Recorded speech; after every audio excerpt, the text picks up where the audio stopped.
అందరికీ నమస్కారం. నా పేరు Swapna. Welcome to Suman TV health. Pain is inevitable but suffering is optional అని పెద్దవాళ్ళు అంటారంటే నొప్పి రావడం మనం అవాయిడ్ చేయలేము. నొప్పిని ఎలా మేనేజ్ చేయొచ్చో తప్పకుండా దాన్ని డీల్ చేయొచ్చు. ఇవాళ మళ్ళీ మనం నొప్పి గురించి, నొప్పి అసలు ఎందుకు వస్తుంది, నొప్పి అయినప్పుడు భరిస్తే బాడీలో ఏమేమి జరుగుతాయో కూడా తెలుసుకుందాం ఇవాళ. Doctor Sudheer sir, thank you so much sir for your time. బాగా బిజీగా ఉంది మీ క్లినిక్ అంతా, అయినా మేము ఒక 20 నిమిషాలు మీ నుంచి అలా తీసుకోబోతున్నాం ఇవాళ. తప్పకుండా సార్, ఇప్పుడు నీ పెయిన్కి obviously surgery postponement or even avoiding అది కూడా సాధ్యం అని చెప్పేశారు. మీరు చాలా కేసెస్లో మీరు ప్రూవ్ చేశారు. లేటెస్ట్ అడ్వాన్స్మెంట్ ఏంటి సార్? అడ్వాన్స్మెంట్ ఏం లేదు, ఈ పిఆర్పీఏ లేటెస్ట్. ఎందుకంటే ఇది ఇప్పుడు అర్థమైంది అందరికి. ఇప్పుడు మీరు అన్నట్టు ప్రతి ఒక్కరు కూడాను మోకాలు నొప్పి అంటే ఆపరేషన్ ఆలోచిస్తారు. ఎందుకంటే ఆపరేషన్ 40 సంవత్సరాల నుంచి అంత ఫేమస్ అయింది. మంచి జరిగింది, చెడు జరిగింది, అది వేరే విషయం. కానీ ఎప్పుడన్నా మీరు ఏ ఆర్థోపెడిక్ బుక్ చదివినా కూడాను సర్జరీ అన్నది మీరు చేయాల్సిన టైం ఎప్పుడంటే అన్ని నాన్ సర్జికల్ ట్రీట్మెంట్స్ మీరు యూజ్ చేసి అది వీలు కానప్పుడే సర్జరీకి పోవాలి. ఆ వాటిల్లో ఇప్పుడు ఏంటంటే సర్జరీ అంతా ఆల్మోస్ట్ ఈక్వల్ రిలీఫ్ ఇచ్చే ఒక టెక్నిక్ ఏంటంటే పిఆర్పి. ఇది కూడా అప్పటి నుంచి ఉంది. సో అది లేటెస్ట్ ఇప్పుడు. ఎందుకంటే దాన్ని జనాలు నమ్మడం మొదలు పెట్టారు. బికాస్ చాలా మంది మీద ఎఫెక్ట్ చూపించింది కాబట్టి ఇప్పుడు ఇన్ని పెయిన్ మేనేజ్మెంట్ సెంటర్స్ వచ్చాయి.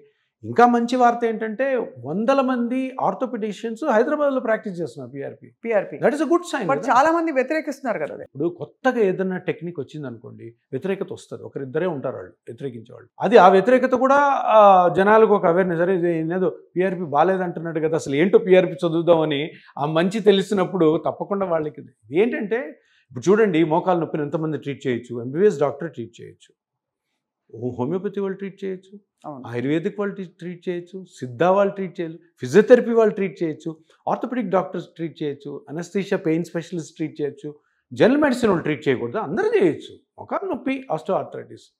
సో అది ఎవరన్నా చేయొచ్చు. కాకపోతే ఈ ఆర్థోపెడిక్స్లోని సర్జరీ బాగా ఫేమస్ అయింది.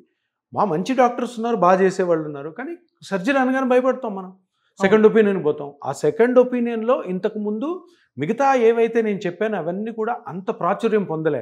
పిఆర్పి పొందింది. ఎందుకంటే పిఆర్పి అన్నది న్యాచురల్గా చేసేది, చిన్న ఇంజెక్షన్తో చేసేది, దాంతో మంచి ఎఫెక్ట్ ఉందని ప్రూవ్ అయిపోయింది లాస్ట్ 8 years.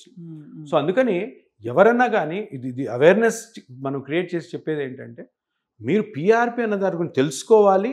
ఓకే, పిఆర్పి అన్నది సేఫెస్ట్ కాబట్టి తప్పకుండా మోకాళ్ళు ఆస్టియోఆర్థరైటిస్ ఇది ట్రై చేయొచ్చు. ఇది అఫోర్డబుల్గా అందరికీ అందుబాటులో ఉంటుందా డాక్టర్ సుధీర్ గారు? ఎస్. ఇప్పుడు మనం దేంతో కంపేర్ చేసుకుంటాం? అఫోర్డబిలిటీ అంటే కంపారిజనే కదా. అవునవును. సర్జరీ ఇప్పుడు ఎక్కువ మంది సర్జరీతో పోలిస్తే 1/4 కంటే తక్కువ ఉంది, 25% తక్కువ ఉంటుంది. అది డిపెండ్స్ ఆన్. ఇప్పుడు ఒక స్టేజ్లో ఉన్న వాళ్ళకి ఒక ఇంజెక్షన్తోనే పోవచ్చు, ఒక స్టేజ్లో ఉన్న వాళ్ళకి 3-4 పట్టచ్చు, 2. కాకపోతే ఇక్కడ మన మేజర్ పాయింట్ ఏంటంటే ఈ అఫోర్డబిలిటీ కంటే హాస్పిటల్ స్టే ఉండదు. కరెక్ట్. ఆ ట్రామా ఉండదు ఫస్ట్. అసలు కోతలు గీతలు ఉండవు. ఇంజెక్షన్ చేసుకోవడము, మన ప్రికాషన్స్ చెప్పినవి ఇంట్లో చేసుకుంటా ఉండడం. డౌన్ టైం అసలు ఏమి ఉండదు. అండ్ ఇంకొకటి పేషెంట్ పార్టిసిపేషన్ కూడా ట్రీట్మెంట్ చాలా బాగుంటుంది. చిన్న ఇంజెక్షన్ కదా, వెళ్ళి వేసుకుందాం, ఎఫెక్ట్ మంచిగా వచ్చినప్పుడు వాళ్ళు ఇంకా హ్యాపీ అయిపోతారు అనమాట. అంత పెద్ద ఆపరేషన్ నేను ఆలోచించి దాని ఆల్టర్నేటివ్ తీసుకుంటూ నాకు ఇంత మంచి జరుగుతుందన్న ఆనందము. అండ్ ఆల్సో ఈజీ, ఇంటికి వెళ్ళి పనులు చేసుకోవచ్చు. సరే, ఎవరైనా మోకాలు నొప్పితో మీ దగ్గరకు వచ్చారు, సరే కారణాలు ఏమైనా మీరు పెయిన్ తగ్గిస్తారని చెప్పారు. సో ముందు వాళ్ళ ఎక్స్రేలు తీసాక ఏ కండిషన్ ఉంటే ఎలా కనిపిస్తాయి మీకు, ఓకే పిఆర్పి చేద్దాం అని చెప్తారు. అది కాకుండా ఇంకేం టెక్నిక్స్ మీరు సజెస్ట్ చేస్తారు? ఓకే పిఆర్పి నీకు అవసరం లేదు, బట్ ఇది షార్ట్ టర్మ్ అనిపిస్తుంది, ఇది చేద్దాం అలా. ఇప్పుడు ఇది మంచి క్వశ్చన్, ఎందుకంటే చాలామంది ఇదే అడుగుతుంటారు. కానీ ఈ క్వశ్చన్ పేషెంట్ నన్ను అడగడు, నేను చెప్పే పరిస్థితుల్లో కూడా లేను. ఎందుకంటే పేషెంట్స్ ఇప్పుడు ఎట్లా వస్తున్నారంటే, సార్ నాకు మోకాలు నొప్పి ఉంది, మీరు పిఆర్పి చేస్తానని విన్నాను, పిఆర్పి చేస్తారా లేదు? అలాగే వాళ్ళే అడిగేస్తారు. నాకు వేరే ట్రీట్మెంట్ చెప్పండి, నాకు మోకాలు నొప్పి ఉంది కాబట్టి ఏ ట్రీట్మెంట్ అవైలబుల్గా ఉన్నాయి, నేను ఏ ట్రీట్మెంట్ పోవచ్చు అన్న కాలం పోయింది. పేషెంట్స్ చూజీగా ఉన్నారు. వాళ్ళు మనకు ఆప్షన్ ఇస్తారు, మనం ఆప్షన్ ఇవ్వట్లే వాళ్ళకి. ఎందుకంటే నా పర్సనల్ ఎక్స్పీరియన్స్ తోటి స్టార్టింగ్ డేస్లో ఇలా ఉండేది. తర్వాత ఇప్పుడు ఏమైందంటే అందరికీ, ఇప్పుడు చాలామంది ఆర్థోపెడిక్ డాక్టర్స్ చేస్తున్నారు, చాలామంది పెయిన్ స్పెషలిస్ట్ చేస్తున్నారు. వాళ్ళందరికీ వెళ్ళేదంటే, సార్ నాకు డయాగ్నోస్ అయిపోయింది, ఎక్స్రే అయిపోయింది, మోకాలు అరిగిపోయింది అన్నారు, గుజ్జు అరిగిపోయింది అన్నారు, నొప్పి భరించలేకపోతున్నాను, మందులు వాడాను, అది వాడాను, ఇది వాడాను, స్టెరాయిడ్ వేసుకున్నాను, హైల్యూరోనిక్ యాసిడ్ వేసుకున్నాను, మీరు పిఆర్పి చేస్తారా లేదా? అది అది ఇప్పుడు జరుగుతున్న సినారీ నా దగ్గరకు వచ్చి పేషెంట్స్ మాట్లాడే విధానం. కానీ ఒక విషయం ఏంటంటే ఇన్ కేసు అన్నీ చేసి టాబ్లెట్స్ అయిపోయి, ఫిజియోథెరపీ అయిపోయింది, ఇంట్రాఆర్టికులర్ స్టెరాయిడ్ అయిపోయింది, జెల్ అయిపోయింది, పిఆర్పి కూడా ఎక్కడన్నా తీసేసుకున్నారు, అక్కడ పిఆర్పి సరిగ్గా జరగకపోతే నన్ను పిఆర్పి అడిగితే నేను చేస్తాను, ఇవన్నీ అయిన తర్వాత కూడా ఇన్ కేస్ పేషెంట్ నా దగ్గరకు వచ్చి సార్ ఇవి చేయించుకున్నాను సార్ మరి తగ్గలేదు సార్ అంటే తప్పకుండా సర్జరీకి మనం సజెస్ట్ చేయాలి. కానీ ఓన్లీ వన్ ఇండికేషన్ ఇవన్నీ అయ్యాకే. సో యాక్చువల్లీ లెక్క ప్రకారం అక్కడికి వెళ్ళి వర్కౌట్ అవ్వలేదని రావడం కంటే మీ దగ్గరకు వచ్చి ముందు నొప్పి వచ్చింది తగ్గించని చెప్పి వెళ్ళడం లాజికల్. అంటే ఏంటంటే ఒక పేషెంట్ వచ్చిన తర్వాత కరెక్ట్ అసెస్మెంట్ ఇంపార్టెంట్. అదే కరెక్టే. అంటే ఏ స్టేజ్ లో ఉన్నారు వాళ్ళు, ఏ స్టేజ్ లో ఉన్నారు, వాళ్ళ ఏజ్ ఏంటి, వాళ్ళు చేయాల్సిన పనులు ఏంటి, వాళ్ళు ఏ పనులు చేయొచ్చు చేయకూడదు, వాళ్ళ మెంటాలిటీ ఎలా ఉంది. కొంతమంది 35 years ఫీమేల్స్ వస్తారండి, మొక్కలు పూర్తిగా అరిగిపోయి ఉంటుంది. ఎలా అరుగుతాయి సార్ అంత తొందరగా? తెలియదు, అంతే, ఇంకా జెనెటిక్ అది, మనం ఎవరు ఏం చేయలేము. సో 35 years కలిపి మామూలు పనే చేస్తుంటారు ఇంట్లో హౌస్ వైఫ్. వాళ్ళు వచ్చి నొప్పి అంటే ఏం ఆప్షన్స్ ఉన్నాయి? పెయిన్ కిల్లర్స్, ఫిజియోథెరపీలు అన్నీ అయిపోయి ఉంటాయి, ఇంజెక్షన్ జెల్ వేసి ఉంటారు, స్టెరాయిడ్స్ కూడా వేసేసి ఉంటారు ఊళ్ళలో. ఇప్పుడు తప్పకుండా పిఆర్పి అన్నది బెస్ట్ ఆప్షన్. అందుకని సర్జరీ పోలేరు కదా, 60 years వరకు సర్జరీ చేయకూడదు. మొన్న ఆయుష్మాన్ భారత్లో వచ్చింది కదా, 60 ఏళ్లలోపు సర్జరీ వద్దు అంటే. ఒకటి మళ్ళీ ఈ 35-40 years వాళ్ళకి అన్నీ ట్రై చేసిన తర్వాత ఒకవేళ అన్నీ ఆ ట్రై చేసిన డాక్టర్స్ అమ్మ మేము ట్రై చేయాల్సింది చేసేసాం ఇంకా కాదన్నప్పుడు సర్జరీకి వెళ్ళచ్చు. కానీ అయిన తర్వాతే. కానీ ఈ పిఆర్పి ట్రీట్మెంట్ వల్ల అంత దూరం వెళ్ళాల్సిన అవసరం ఉండకపోవచ్చు. ఎప్పుడు పిఆర్పి కరెక్ట్గా జరగాల, పిఆర్పి కరెక్ట్ టెక్నిక్తో జరగాల, పిఆర్పిలో ఎన్ని సిట్టింగ్స్ జరగాలో అన్ని సిట్టింగ్స్ జరగాల, దాని రికవరీ చూడాలి, పేషెంట్ డిసిప్లిన్గా ఉండాలి, ఫాలోఅప్ ప్రాపర్గా ఉండాలి. ఊరికే ఇప్పుడు చాలామంది ఏమనుకుంటుంటారంటే పిఆర్పి ఏముంది, పేషెంట్ బ్లడ్ తీసుకోవడం, దాన్ని ప్రాసెస్ చేయడము, కంపెనీ వాడు చెప్తాడు అట్లా పీగడం, అలా మోకాళ్ళలో గుచ్చడం అనుకుంటారు. కాదు, చాలా తప్పు. కరెక్ట్ టెక్నిక్తో చేయాలి.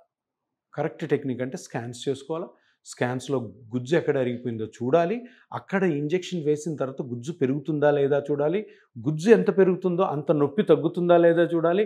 ఈ రెండు కరెక్ట్గా జరగడానికి మనం చెప్పిన మాట పేషెంట్ వింటుందా లేదా చూడాలి. అది అంటే వాళ్ళని యాక్టివిటీస్ తగ్గించుకోండి, అన్ని చేయండి అని చెప్పేస్తారు. అన్ని కస్టమైజ్డ్ ఉంటాయి.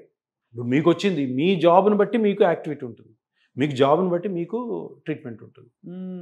ఇది చాలా ఇంపార్టెంట్. అంత కష్టమైజ్. చాలా చోట డాక్టర్ల దగ్గర ఫెయిల్ అవుద్ది పిఆర్పి, ఎందుకంటే ఇవన్నీ పాటించరు. కొన్ని రోజులకి అందరు నేర్చుకుంటారు ఆ టెక్నిక్స్, స్ట్రాటజీ, అదే ప్రోటోకాల్స్, అవి బాగా చేస్తే పిఆర్పికి తిరుగు ఉండదు రేపు పొద్దున కాలం. సార్ ఇప్పుడు ఆబ్వియస్లీ మోకాళ్ళ నొప్పులకి ఇది అద్భుతమైన సొల్యూషన్గా వచ్చింది. లో బ్యాక్ పెయిన్కి ఏంటి sir, what is the treatment protocol మామూలుగా? ఎగ్జాక్ట్లీ. సో లో బ్యాక్ పెయిన్ అనేది ఇది పెద్ద మిస్టరీ.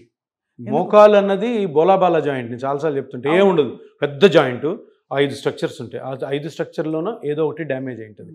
దాన్ని పిఆర్పి ద్వారానో ఇతర టెక్నిక్స్ తోటి చేసుకోవచ్చు. స్పైన్ అంటే ఏంటి? Spinal cord, nerves, discs, bones, joints, ligaments, fascia, ఇన్ని ఉంటాయి.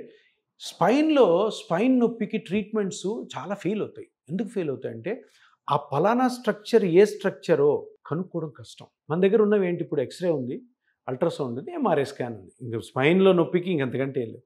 వీటిల్లో ఇన్ కేస్ మజిల్ ప్రాబ్లమా, లిగమెంట్ ప్రాబ్లమా, డిస్క్ ప్రాబ్లమా, నర్వ్ ప్రాబ్లమా, బోన్ ప్రాబ్లమా, జాయింట్ ప్రాబ్లమా, ఇన్ని స్ట్రక్చర్స్ని ఐడెంటిఫై చేసే టెక్నిక్స్, ఇన్వెస్టిగేషన్స్ లేవు. ఎంఆర్ఐలు అన్నీ కనపడవు. అవునవును.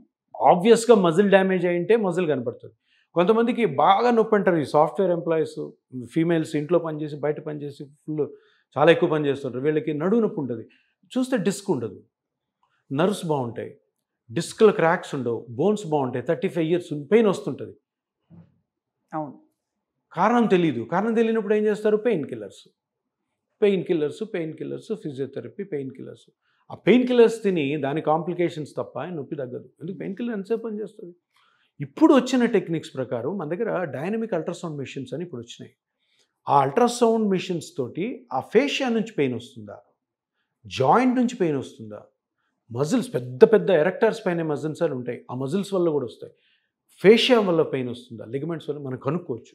బట్ దానికి ఎక్స్పర్టైజ్ ఉండాలి. ఉన్నప్పుడు ఆ ఏరియా, ఆ స్ట్రక్చర్ని ట్రీట్ చేయడం ద్వారా, ఇంజెక్షన్స్ ద్వారా, వాటన్నిటికి సర్జరీస్ లేవు. సర్జరీ ఉన్నది డిస్క్ ఒక్కదానికి, హ్యాపీగా రికవర్ అవుతుంది. ఇంకోటి రాంగ్గా ట్రీట్మెంట్స్ కూడా జరగవు కరెక్ట్ డయాగ్నోస్ అయితే. ఇప్పుడు మీరు ఎందుకు ఈ క్వశ్చన్ అడిగారంటే నడుము నొప్పి ఎన్ని ట్రీట్మెంట్లు తీసుకున్నా తగ్గని వాళ్ళు లక్షల మంది ఉన్నారు. అవును. అండ్ అది అది అంటే స్పొరాటిక్గా వచ్చేవి కూడా ఉంటాయి కొన్ని. ఉంటాయి. దాన్ని అందరూ ఏం చేయాలో అంటారు తెలియదు. నాకు 10 years నుంచి స్పాండిలైటిస్ ఉంది అంటారు. ఏదో మన దగ్గర ఒక పెద్ద బిల్డింగ్ వేస్తున్నట్టు. తప్పది కదా. వాళ్ళకి తెలియదు. వాళ్ళు ఏంటంటే నేను ఇంక దీంతోనే బతకాలి, దీంతోనే చనిపోవాలని ఐడియా. పరిమితం చేసేసుకుంటారు. పాతకాలంలో ఇప్పుడు వరకు ఉన్నది ఏంటంటే ఆ స్ట్రక్చర్ని ఐడెంటిఫై చెయ్యలేకపోవడం వల్ల ఆ ట్రీట్మెంట్ కరెక్ట్ చేయాలి. ఇప్పుడున్న టెక్నిక్స్ తోటి మన ఎగ్జామినేషన్ స్కిల్స్ తోటి ట్రీట్మెంట్ పద్ధతులతోటి ఆ పర్టికులర్ స్మాల్ స్ట్రక్చర్ ఏదైతే డ్యామేజ్ అయిందో దాన్ని కానీ మనం ఐడెంటిఫై చేస్తే సింపుల్ ఇంజెక్షన్తోనే రికవర్ అవ్వచ్చు. అయిపోయింది. సరే, వాళ్ళు చాలా కొత్త విషయాలు తెలుసుకున్నాం. ఐఎమ్ రియలీ హ్యాపీ వాళ్ళ కాన్వర్జేషన్తో. So definitely I think it is something everybody needs to think about pain ఎందుకు వస్తుంది అండ్ దాన్ని సకాలంలో అరికట్టడానికి మిమ్మల్ని కన్సల్ట్ చేస్తారు అందరూ. Thank you so much. నమస్కారం.